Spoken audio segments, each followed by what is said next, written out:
Bonjour à tous, bienvenue dans cette nouvelle édition des masterclass de l'excellence commerciale. J'ai l'immense plaisir de recevoir aujourd'hui Julien Brézin, qui est le directeur général de Great Place to Work. Bonjour Julien. Bonjour, bonjour à toutes, bonjour à tous. Et nous allons parler aujourd'hui de la fidélité des salariés. Une grande étude de McKinsey publiée l'année dernière a montré qu'aux États-Unis, 40% des collaborateurs envisageaient de quitter leur entreprise dans les 6 mois. Ce phénomène a maintenant un nom, il a même deux noms aux États-Unis, The Big Quit, The Great Resignation. Et ce phénomène arrive-t-il en Europe? C'est ce qu'on va essayer de découvrir ensemble pendant cette demi-heure de masterclass avec Julien. Alors merci beaucoup à tous, vous êtes toujours aussi formidables. La semaine dernière, vous étiez plus de 250 inscrits pour écouter la masterclass qu'on a eue avec Benoît Douzamy, le directeur général de Cannes Patrimoine, Michel Bess, le DRH de MACSF, et David Fagette, le directeur du développement commercial de ProBTP, animé avec Hervé Kaiser. On a parlé du nouveau rôle du manager de proximité, clé dans toutes les transformations en cours, pour s'assurer que ces transformations prennent sur le terrain et que les investissements réalisés soient pérennes. Je vous invite à réécouter cette masterclass, qui est vraiment, vraiment passionnante, avec trois grands intervenants de grande qualité. Vous pouvez la retrouver bien sûr sur notre chaîne YouTube ou sur vos plateformes de podcast préférées sur les chaînes Incentive. Alors, qui sommes-nous? Incentive, c'est une plateforme de motivation et de coaching des forces de vente. Incentive travaille dans une vingtaine de pays, disponible en 9 langues, et nous aidons les grandes organisations commerciales à engager leurs équipes, à les coacher de façon très pragmatique sur le discours commercial, sur l'utilisation des réseaux sociaux, sur le closing. Voilà, tout ça grâce au digital. N'hésitez pas à contacter nos équipes. Voilà, la page de pub est terminée et on accueille Julien. Est-ce que, Anouk, tu peux nous faire le portrait de notre invité, de Julien Brézin? Alors oui, avec plaisir. Julien Brézin, vous avez étudié le marketing à l'Université de Paris-Dauphine. La transmission de connaissances, c'est un point très important pour vous. Vous avez développé 2 cours, un pour encourager la prise de parole en public chez les collégiens, un pour permettre aux étudiants de terminale d'affirmer leurs projets professionnels. Vous êtes membre actif du think tank Entreprise et Progrès, visant à encourager les entreprises à concilier progrès économique et social. Vous avez travaillé 12 ans chez L'Oréal en tant que directeur commercial pour Vichy. Vous prenez ensuite la direction commerciale Europe de l'Occitanie en Provence et vous êtes aujourd'hui directeur général de Great Place to Work. Anecdote intéressante, Great Place to Work est né de l'initiative de 2 journalistes américains en 1980 qui font le tour des États-Unis pour identifier les 100 meilleures entreprises où travailler. Ils identifient 3 critères fondamentaux pour un environnement sain en entreprise: la confiance, la fierté et la convivialité. Chez Great Place to Work, vous accompagnez donc les organisations pour favoriser l'engagement des collaborateurs par la qualité de vie au travail. Julien, c'est donc un plaisir de vous recevoir dans nos masterclass de l'excellence commerciale, où vous nous ferez part de votre expertise pour faire face à la crise sanitaire et managériale. Ravi. Alors Julien, après un tel parcours, Ouais. finalement, tu as une expérience extraordinaire, parce que tu as vu à la fois dans l'entreprise, à des niveaux de leadership, en France, en Europe, comment ça se passait, et maintenant, tu vois, avec tous tes clients, tu peux prendre le pouls finalement des organisations en France. Alors on parle beaucoup de Great Resignation aux États-Unis. Toi, avec tes clients, qu'est-ce que tu perçois? Comment est-ce que tu vois ce phénomène de départ en masse? Est-ce que c'est un phénomène que tu observes en Europe?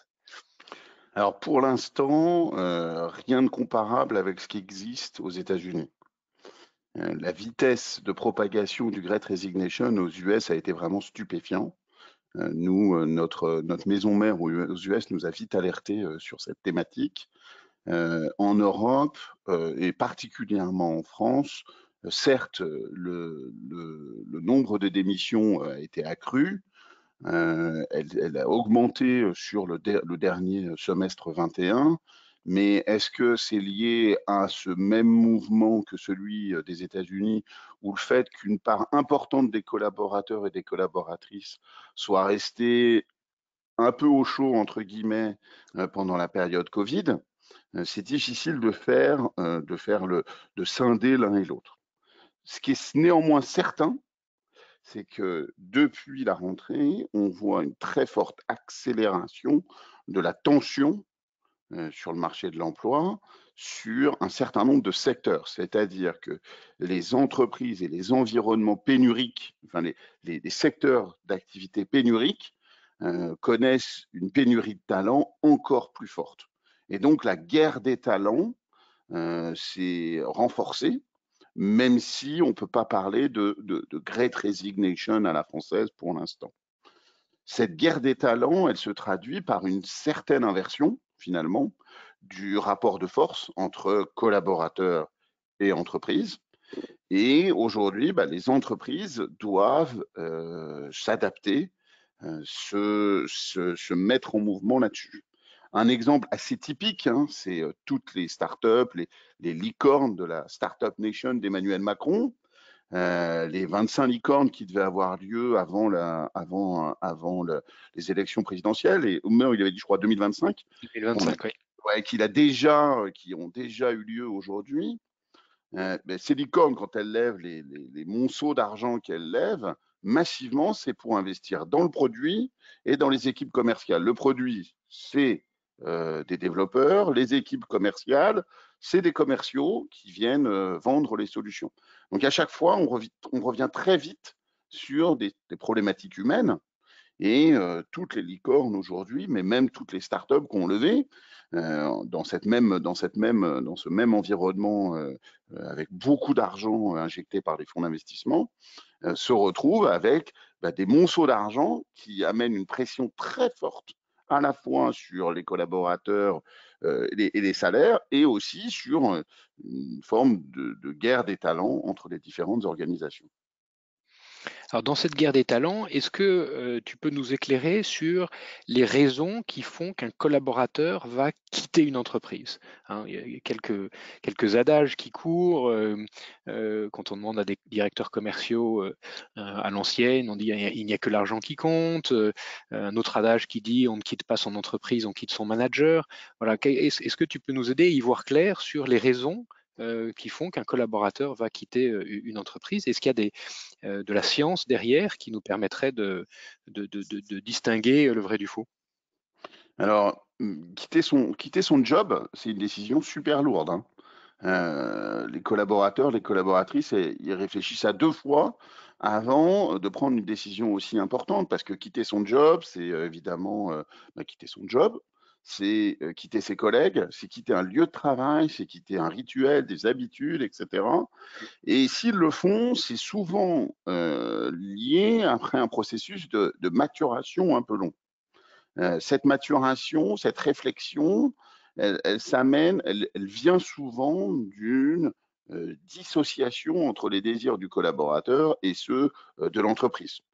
Dissociation qui peut prendre différentes formes.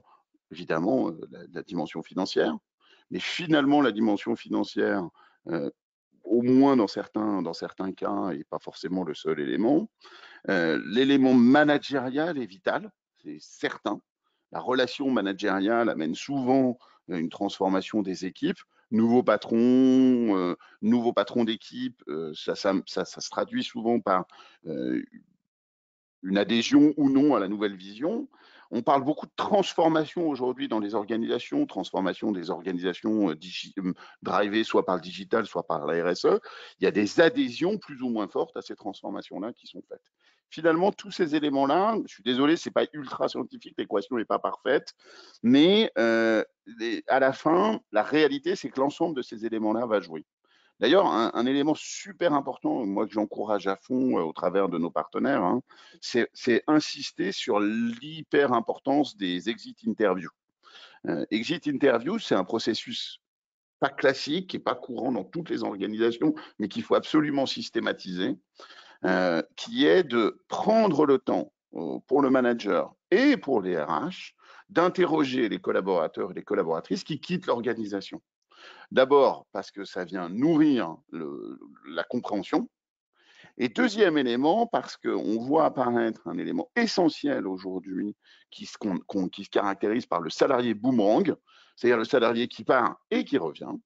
Et historiquement, il y a 5 ans, c'était encore très rare. Aujourd'hui, c'est quelque chose qui tend à se propager. Et donc, assurer la relation à long terme avec son collaborateur via un exit hyper propre et dépassionné, structuré, via un exit interview simple, va permettre pour le collaborateur d'envisager de revenir. Et ben, c'est plus simple quand il revient, c'est plus rapide en termes d'intégration, c'est intéressant pour l'entreprise. Enfin, ça peut être gagnant-gagnant. Donc, exit interview pour préparer le boomerang, sincèrement, c'est un petit insight si je peux me permettre de le partager, qui est absolument essentiel. Alors, la qualité de vie au travail, c'est un peu la raison d'être de Great Place to Work. Comment est-ce que vous définissez, comment vous structurez l'analyse de la qualité de vie au travail? Bah, Anouk l'a super bien raconté tout à l'heure. En fait, la démarche de Great Place to Work au démarrage, elle repose sur un seul mot qui est très simple, qui est la dimension de confiance. En fait, la perception que nous, on a, c'est que le facteur clé fondateur d'une expérience au travail, d'une expérience collaborateur de qualité, c'est le niveau de confiance. Quelque part, diagnostiquer ce niveau de confiance, qui est le métier de Great Place to Work, notre job à nous, il est assez simple, c'est de faire finalement des prises de sang de l'organisation. Au lieu d'analyser le taux d'oxygène qui existerait dans une organisation, dans un corps, comme on le ferait pour un être humain ou un être vivant, là, nous, on va analyser le taux de confiance. Et ce taux de confiance, il est vital parce que c'est lui qui est le muscle, comme l'oxygène fait marcher les muscles. Ce taux de confiance va faire marcher le muscle de l'entreprise. Alors, on n'a pas choisi la confiance comme ça par hasard, parce qu'on a trouvé un matin que c'était génial. On a choisi la confiance parce qu'en fait, académiquement, c'est l'élément le plus prouvé. Les gens connaissent souvent Great Place to Work pour la dimension marque employeur, label, qui a une certaine notoriété. Mais en fait, ce qui fait la différence ou l'unicité de Great Place to Work, c'est vraiment la qualité du modèle qui est sous-tendu dans l'évaluation autour de cette confiance. Et le modèle, il est assis sur un corpus académique hyper dense. Pour vous donner un exemple très simple, c'est qu'il y a plus de 65 articles, je crois, scientifiques, dans des revues scientifiques, c'est pas dans le Figaro ou le Point, j'ai rien contre le Figaro, le Point ou Libération, mais c'est des articles scientifiques dans des revues de sociologie, de psychologie, de sociologie des organisations, qui traitent du modèle de Great Place to Work. Et en 2020, l'année dernière, il m'est arrivé un truc assez rigolo. Il y a une prof à la Sorbonne qui s'appelle Claudia Séni, qui est sacrée économiste, je crois qu'elle est membre du Conseil économique et social.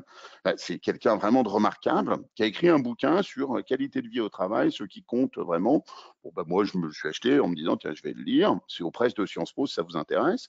Et c'est un vrai bouquin de prof, c'est-à-dire il y a 120 pages d'écrit et 120 pages de bibliographie.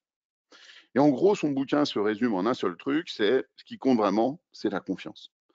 Et pourquoi moi j'ai bu du petit lait, c'est que je me suis dit, en fait, ça aussi, ça vient montrer, et cette dame, moi je la connais pas, je l'ai taguée des dizaines de fois sur LinkedIn, mais je crois qu'elle m'a jamais répondu, pour lui dire, pourtant j'ai essayé de lui faire vendre son bouquin en disant qu'il était vraiment canon, mais voilà, c'est vraiment ce qui fait l'unicité de la démarche de Great Place to Work, c'est vraiment cette dimension, la confiance au cœur, parce que la confiance, c'est ce qui est prouvé scientifiquement.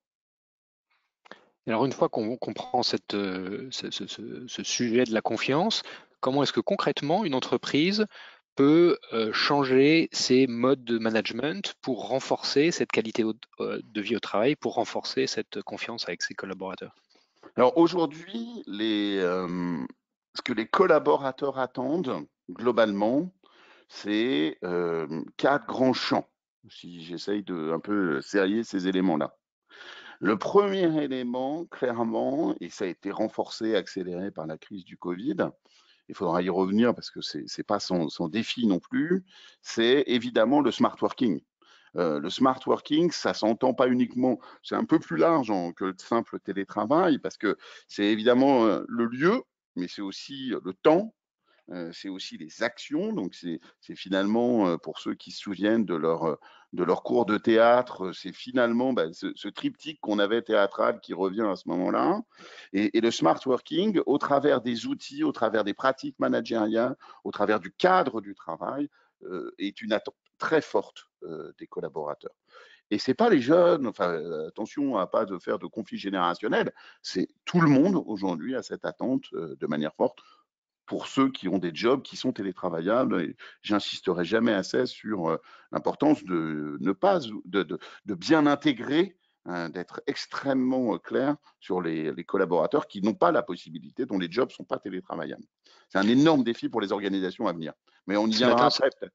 Ouais, ce vas-y, vas-y. matin sur le smart working, ce matin sur France Info, il y avait un reportage sur les entreprises qui ont mis en place la semaine de 4 jours. Alors, c'est pas la semaine de 32 heures, hein, c'est une semaine de 39 heures, mais réalisée en 4 jours. Ils interviewaient une entreprise dans les Vosges qui avait mis ça en place et avec des collaborateurs 40, 50 ans qui étaient absolument ravis de pouvoir avoir finalement des week-ends de 3 jours avec 4 jours finalement beaucoup plus intenses, beaucoup plus chargés, mais qui laissent plus de liberté derrière.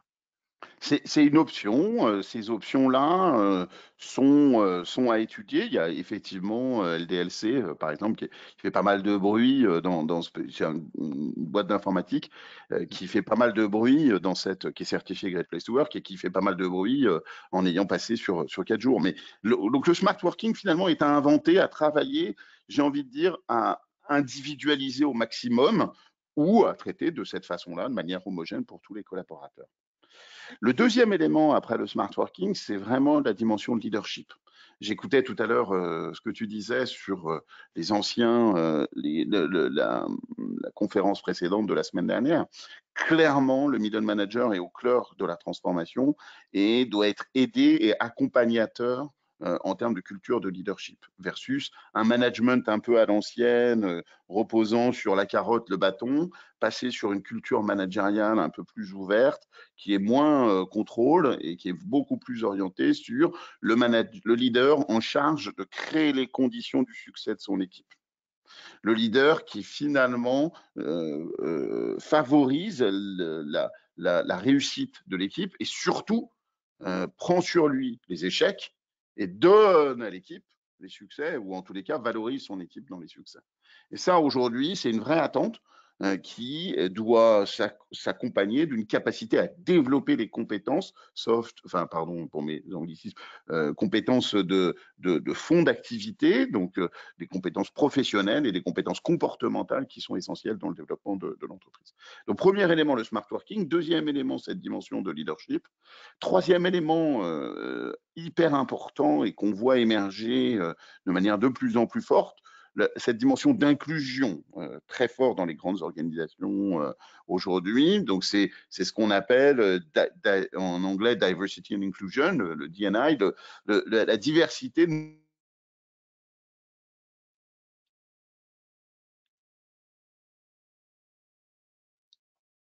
Ah, alors attends, Julien, on ne t'entend plus.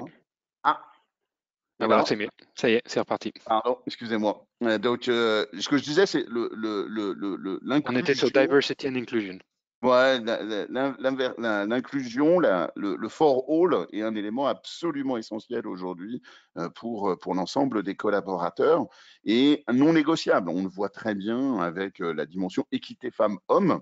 Nous, il y a 2 ans, on a lancé un Great Place to Work for Women pour mettre en avant les entreprises qui étaient particulièrement en avance sur la thématique d'inclusion femmes-hommes et qui ne se contentent pas simplement d'avoir un bon index d'équité femmes-hommes, qui est juste le minimum, mais qui travaillent sur la qualité de la perception pour s'assurer que, hommes ou femmes, on ait les mêmes perceptions, notamment d'accès, de possibilités d'accès aux responsabilités. Donc, smart working, leadership plutôt que management, inclusion au sens for all, et puis dernier élément, et qui n'est pas le plus facile, celui du sens. Essayer de trouver du sens. Et là, c'est peut-être aussi un des facteurs clés du Great Resignation aux US dont on parlait, parce qu'il faut savoir qu'en termes de sens, en termes de RSE, nos amis américains, enfin, ou les amis, nous les Français, on est très en avance, mais alors très, très, très, très, très en avance par rapport à cette culture américaine qui est purement Friedman, On est là pour faire du cash et c'est tout et rien d'autre. Et le reste n'a pas d'importance. C'est vraiment en France qu'on a cette dimension la plus forte. Donc voilà les 4 facteurs, à mon sens, aujourd'hui, sur lesquels agir pour nourrir et limiter l'attrition dans les entreprises. Et alors la crise qu'on vient de traverser, est-ce qu'elle a révélé des travers managériaux sur ces derniers mois et quels sont ces travers qui ont été révélés pendant la crise et comment les entreprises doivent y faire face? Alors, sur les travers, la crise, elle a profondément accéléré des transformations qui étaient sous-jacentes, que nous, on voyait déjà dans certaines organisations. Elle les a rendues dans toutes. C'est-à-dire, vraiment, il y a eu une espèce de traînée de poudre qui a amené à ce que des problématiques qui existaient dans les grandes entreprises ou dans les entreprises très internationales se sont amenées à se diffuser très largement. Finalement, la crise, elle a aussi mis en avant, dans sa logique de catalyse, les bons et les mauvais. C'est-à-dire qu'elle a eu un effet tri très fort. Et là où c'est difficile, c'est que des managers en difficulté, ils ne sont pas forcément mauvais, ils ont aussi besoin d'être accompagnés, ils ont aussi besoin d'être aidés. Et là, c'est aller très vite. Donc, quand on en discute avec les DRH, ils nous disent souvent qu'à ce moment-là, ils ont vu se révéler les talents, éclore des personnes, des personnalités, des gens qui se sont révélés pendant cette période de crise. Je pense surtout au démarrage de la crise Covid. Et à contrario, certains se sont un peu écroulés sur eux-mêmes et il a fallu les accompagner, les aider. Parce que ça a été un test finalement, on fait ça dans l'univers bancaire, une espèce de test un peu violent de comment ça se passe. Qu'est-ce que ça vient impacter?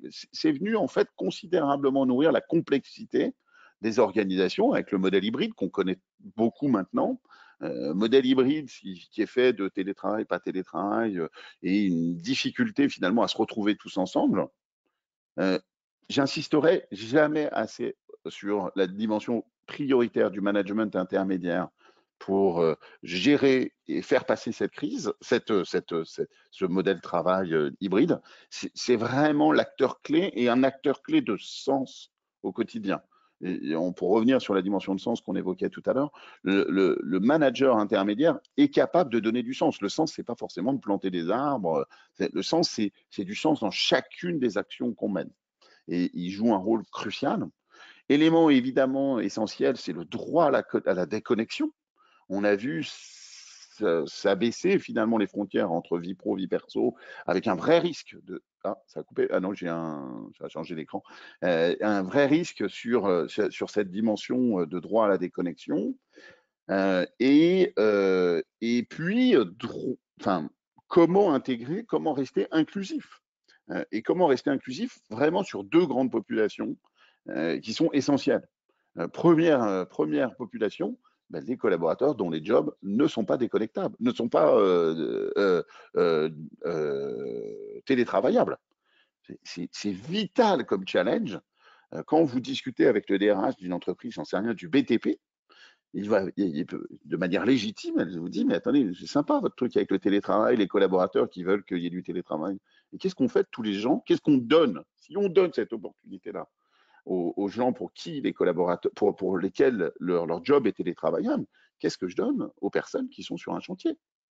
Comment je maintiens de l'équité dans ce cadre-là? Et cette équité, elle vient prendre un risque, enfin, cette rupture d'équité peut venir prendre un risque sur la dimension collective du projet collectif de l'organisation.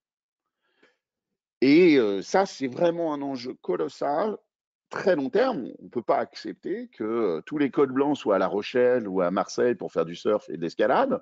Enfin, pour l'escalade à La Rochelle, c'est plus dur, mais pendant que, entre guillemets, d'autres collaborateurs se retrouvent dans les embouteillages à Paris ou dans les grandes villes. Et ça, c'est pas jouable. En termes de collectif, ce n'est pas jouable. Donc attention, dans cette crise sanitaire, elle a révélé des transformations. Pas vouloir aller trop vite, en tous les cas, bien analyser le corps social de l'entreprise pour s'assurer ce qui est faisable en maintenant un niveau d'équité élevé. Pour poursuivre sur ce thème, ce thème de l'équité. On voit de plus en plus de collaborateurs dans les professions que tu mentionnais tout à l'heure, les développeurs, les professions techniques d'un côté et les commerciaux de l'autre, qui sont deux segments en forte tension, tension de recrutement. On voit de plus en plus de modèles hybrides se développer avec des personnes qui vont travailler pour plusieurs entreprises à la fois. Et ce modèle freelance, on estime que 40%, 50% des designers vont travailler ou des développeurs, un peu moins les commerciaux aujourd'hui, mais vont avoir plusieurs activités simultanées.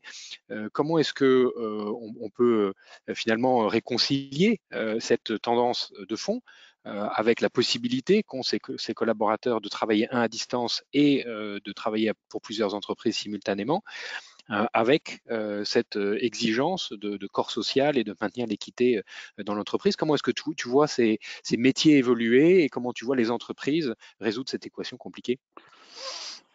Cette équation, elle est complexe parce que finalement, il y a un énorme facteur individualiste, individuel et individualiste qui s'exerce et qui amène à une hyper flexibilisation, hyper individualisation dans le choix des collaborateurs.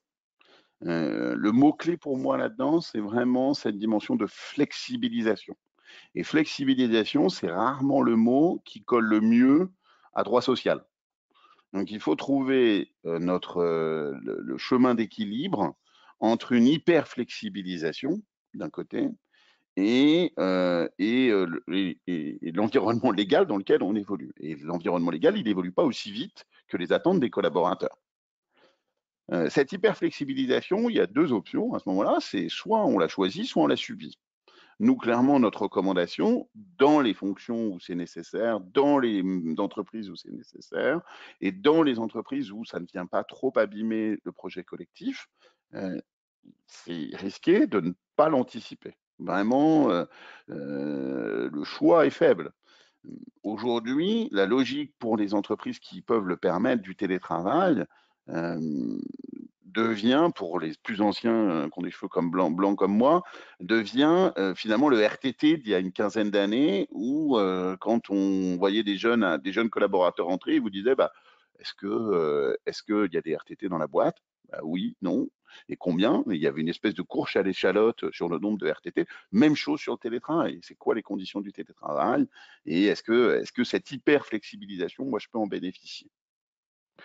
En marge de ça, et de manière totalement opposée, il y a une attente ultra forte de l'entreprise qui fait le bien. On parlait tout à l'heure d'entreprise du bien commun, nous c'est ce qu'on défend chez Entreprise et Progrès aussi, et il y a cette attente qui est extrêmement forte de la part des collaborateurs, et notamment des jeunes, que l'entreprise leur fasse du bien à eux, mais qu'elle fasse le bien aussi et qu'elle se transforme dans son business model de manière très forte, si son business model n'est pas initialement positif en termes d'impact, pour nourrir cette culture d'impact. Et là, c'est ces deux grandes tendances qui ne sont pas irréconciliables, mais la zone de crête entre les deux, elle n'est pas évidente. Et elle est à réinventer. Si j'avais la solution magique, honnêtement, je la partagerais aujourd'hui avec joie. Je dis juste que je pense que c'est vraiment un micro-équilibre entre les deux. Donc entre choisir et subir, ça rejoint la phrase de Clémenceau, si les événements vous échappent, feignez d'en être les instigateurs. Ouais. On va on va peut-être finir sur sur ce concept. J'ai deux dernières questions qu'on pose traditionnellement à tous nos maîtres que l'on invite, tous les invités de nos masterclass. C'est quelle est ta plus belle expérience de management? Et deuxième question, est-ce qu'il y a une citation, un personnage qui t'inspire particulièrement? Alors là, comme en plus, je n'ai pas du tout préparé ces deux-là, là, je suis un petit peu sec. Ma meilleure expérience managériale, je crois, pour moi, c'est vraiment celle qui m'a amené à comprendre que le management est sans frontières et que la culture de confiance que moi j'ai vécue, que vous travaillez dans une entreprise coréenne ou dans une entreprise française ou dans une entreprise américaine, elle se construit pas de la même façon, mais in fine, ce levier managérial est clé. Et ma citation, alors c'est une citation de Saint-Augustin que j'ai lue hier dans un petit bouquin dans le cadre d'Entreprise et Progrès justement, qui est si le bonheur n'est pas le bonheur, c'est de continuer à désirer ce qu'on possède déjà. Et je trouve que ça nous ramène déjà à la conscience de la chance qu'on a de posséder déjà tout ce qu'on est, puisque effectivement, en France, on n'est pas complètement les plus à plaindre. Voilà. Un immense merci. Le bonheur, c'est continuer à désirer ce qu'on possède déjà. Magnifique phrase de Saint-Augustin. Pour aller plus loin, bien sûr, allez voir le Lab, qui est le blog du site Great Place to Work, avec plein de ressources. N'hésitez pas à contacter également les équipes de Great Place to Work si les thèmes qui ont été abordés aujourd'hui vous paraissent intéressants. Et puis quelques articles que nous avons sélectionnés. Un article du McKinsey Quarterly, un vétéran militaire sait pourquoi vos employés partent, et qui a été publié la semaine dernière. Encourager le bien-être au travail, un ouvrage de Pierre-Éric Sutter, paru également en 2021.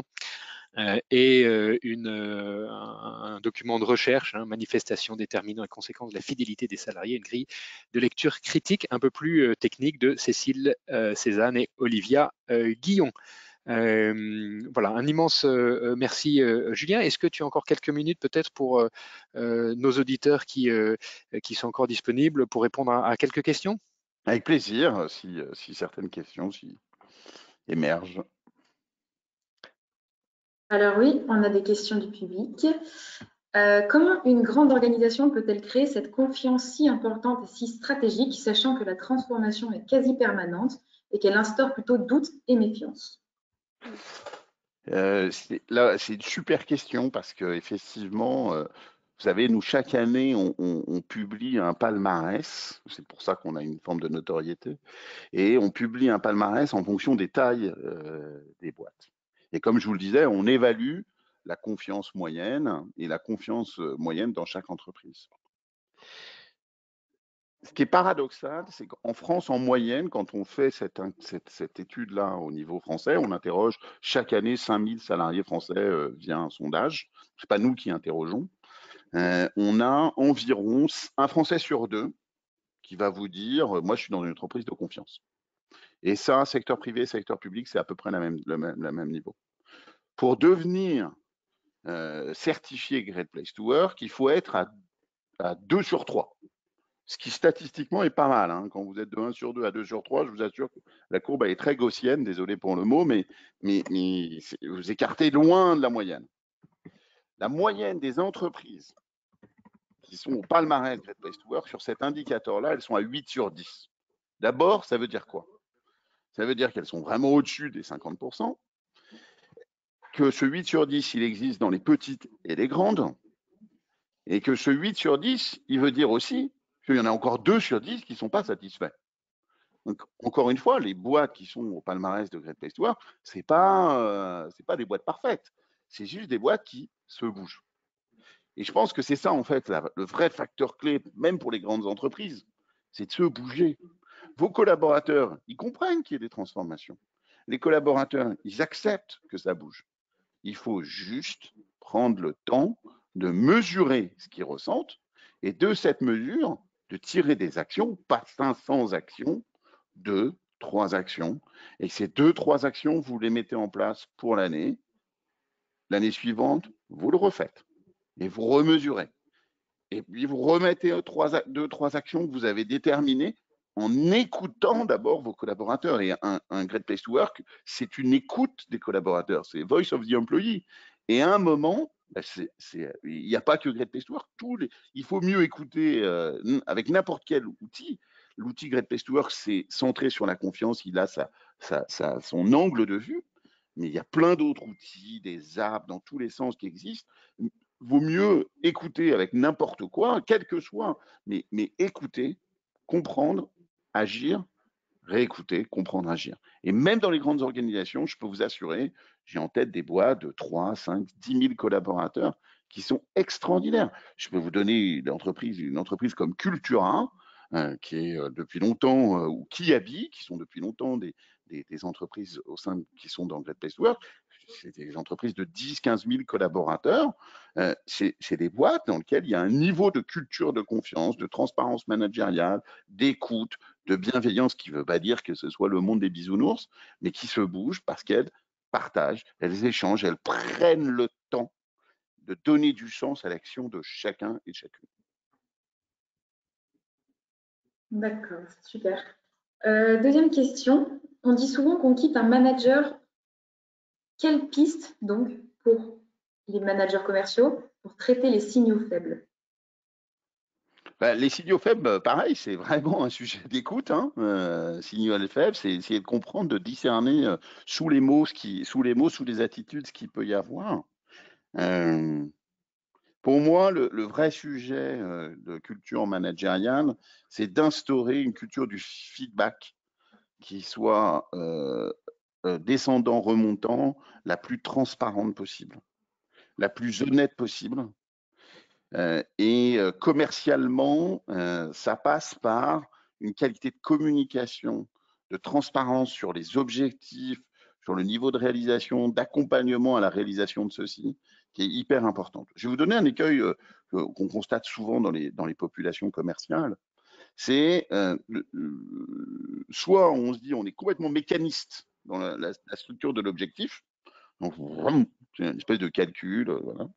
Soit, à contrario, on veut trop les adapter. Et alors, quand on veut trop les adapter, à la fin, tout le monde a 100. Et quand tout le monde a 100, il y en a 100% de réalisation, mais il y en a qui ont 80 à faire, il y en a qui ont 120. Et on dit à celui qui a fait 120, c'est bien. Et on dit à celui qui a fait 80, c'est bien. Sauf qu'il y en a un qui a fait 120 et l'autre qui a fait 80. Donc, il y a un moment où il ne faut pas trop adapter non plus les objectifs pour adapter, pour s'assurer que tout le monde va faire 100%. Il faut aussi trouver, c'est pas simple, attention, c'est plus facile à dire qu'à faire, le moyen de construire des objectifs qui vont permettre à chacun de s'évaluer sur la réalité. Parce que sinon, si vous ne le faites pas, vous vous retrouvez avec des collaborateurs qui vont avoir fait 120 et qui vont dire c'est bien, d'autres qui vont avoir fait 80 et qui vont dire c'est bien, mais quand ils vont discuter l'un avec l'autre, ils vont dire c'est carrément pas équitable. Et donc les deux sont mécontents. Et celui qui a 80, à qui on a demandé de faire 80, il se dit attends, mais je fais mon boulot. Non, en fait, tu le fais pas parce qu'en fait, pour contribuer comme les autres, tu devrais faire 100. Et donc, la notion de calcul de l'objectif, de transparence et de réalisme du feedback est absolument essentielle. Je ne sais pas si j'ai répondu à la question. Si, complètement. Alors, peut-on voir un rapport entre l'augmentation des départs des employés et le développement du modèle freelance? Ça, c'était un peu ce que disait Roland tout à l'heure. Et clairement, oui, l'attachement historique à l'entreprise ou la nature de la relation à l'entreprise change. Encore une fois, je pense que le grand sujet va être de créer une forme de continuum entre le collaborateur et l'entreprise, avec au début je veux travailler, j'en sais rien, au début de ma carrière, je rentre chez l'entreprise X, je veux travailler à 100%. Ensuite, je veux travailler 4 jours par semaine parce que j'ai envie de m'occuper de ma maman qui va pas bien. Ensuite, je veux travailler à 30% parce que je ne sais pas pourquoi. Et puis à ce moment-là, en fait, je vais travailler à 30%, mais 20% en plus sur un projet personnel dans une association sur lequel je vais être payé. Et en fait, cette dimension puzzle va commencer à arriver. Et cette dimension-là, il faut qu'elle soit construite d'abord en droit social, parce que c'est la priorité, et c'est un garde-fou aussi essentiel. Donc, ça va prendre un petit peu de temps à se mettre en œuvre, mais cette dimension-là va prendre un rôle. Après, regardons aussi l'histoire. Et pour ceux qui ont aimé un peu les cours d'histoire il y a quelques années, regardez le tâcheron à l'anglaise dans la Révolution anglaise, où chaque personne chez lui avait son métier à tisser et faisait son tapis. Et puis le propriétaire de l'entreprise venait avec sa carriole chercher et puis récupérer. C'était du télétravail, hein. Après, on les a tous mis ensemble. Mais le début de la révolution industrielle en Angleterre, c'est ça. Et donc, c'est des cycles de balancier physiques qui font qu'à un moment, on se regroupe tous ensemble, ensuite on se rééloigne, et puis on va trouver des chemins un peu équilibrés entre les deux. Ok. Alors, les team building peuvent-ils vraiment permettre de ressouder une équipe? Et si oui, avez-vous des idées de team building pertinents et efficaces? Ça, c'est concret, hein. Alors, ça, c'est hyper concret. L'année dernière, nous, chez Great Place to Work, notre job, c'est finalement d'être un acteur RSE. Notre job, c'est d'essayer de déterminer, de mesurer le S, pour la responsabilité sociale et environnementale de l'entreprise, de mesurer le S, de KPIiser le S. Donc, moi, je suis très attiré, évidemment, par cette dimension d'impact. Et donc, l'année dernière, on a fait un team building avec une organisation que je recommande, que j'ai adorée, qui s'appelle Surfrider. Et on est allé ramasser des déchets à Auvers-sur-Oise, je crois. On avait 2 équipes, on a passé une journée à le faire. Et donc, lors de notre séminaire, on avait une journée pour nous, réunion, fête, bamboulin, retrouvailles, parce qu'on était en post-Covid, etc. Et une journée pour les autres. J'ai trouvé qu'en termes de sens, c'était canon. Voilà, ça vient nourrir à la fois un vécu, parce que qui a ramassé c'est hallucinant ce que vous trouvez. On l'a fait au bord de la rivière. Vous trouvez des barrières, des trucs de frigidaire, des portes de. C'est complètement dingo ce qu'on ramasse. Il y a une forme de fierté quand à la fin ils nous ont débriefé, nous expliqué le monceau qu'on avait ramassé. Je vous parle pas des mégots de clopes.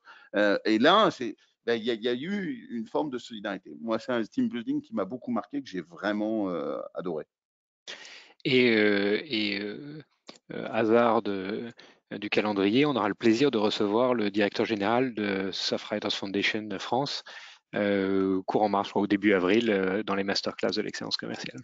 Eh ben, je le connais pas, mais c'est génial, donc allez-y. Alors, les dernières questions. Donc, tout à l'heure, on parlait de potentielle réduction du temps de travail. Quel est votre avis sur la question? Alors, c'est dur le temps de travail. C'est un sujet complexe, notamment à un moment où la diversité de la façon de faire le travail est vraiment super différente. Le temps de travail, pour une partie de la population, c'est un temps de labeur. Pour une partie de l'autre, pour une partie de la population, c'est du télétravail chez soi dans des conditions assez différentes. Sur la partie télétravail pur, ce qu'on voit aujourd'hui, nous, on a pas mal de nos partenaires, de nos clients, des Livestorm, je suis désolé, là, on n'est pas sur Livestorm, mais des Livestorm, donc en startup, des plateformes.sh, là aussi en startup, qui sont des entreprises purement remote dès le démarrage. Ils ont un corpus social très, très, très typé, c'est-à-dire massivement, c'est du développeur et des gens de l'IT, on va dire, surdiplômés. C'est des boîtes qui vivent assez bien le télétravail. Et les fondateurs, quand ils me disent pourquoi on a lancé ça, ils me disent Julien, c'est assez simple, en fait, on n'avait pas les sous pour lutter contre les salaires stratosphériques proposés par les grands groupes, notamment américains. Et donc, on leur a dit, en fait, tu vas te mettre à Biarritz, tu vas te mettre à Los Angeles ou à la Mattie, tu choisis où tu veux habiter, mais comme ça, nous, c'est un avantage qu'on te donne. Donc, eux, ils se sont structurés sur ces logiques de télétravail. Ce qui est vraiment dur, c'est le modèle hybride, c'est le modèle un peu entre les deux. Ça, c'est vraiment complexe parce que vous avez 2 jambes à faire marcher de manière commune. Et je trouve que là, le challenge est fort. Il faut être hyper humble là-dessus et continuer à trouver la bonne démarche et à l'adapter au moment de la vie de l'entreprise, parce que c'est pas du tout les mêmes moments quand vous avez à annoncer, j'en sais rien, une levée de fonds ou une réorganisation. C'est pas du tout la même chose. Et annoncer une réorganisation en Teams, c'est chaud, hein, c'est chaud. Et c'est complexe, et c'est humainement épouvantable. Donc il y a des moments où il faut aussi retrouver des moments ensemble, et qu'ils ne soient pas que des moments de convivialité.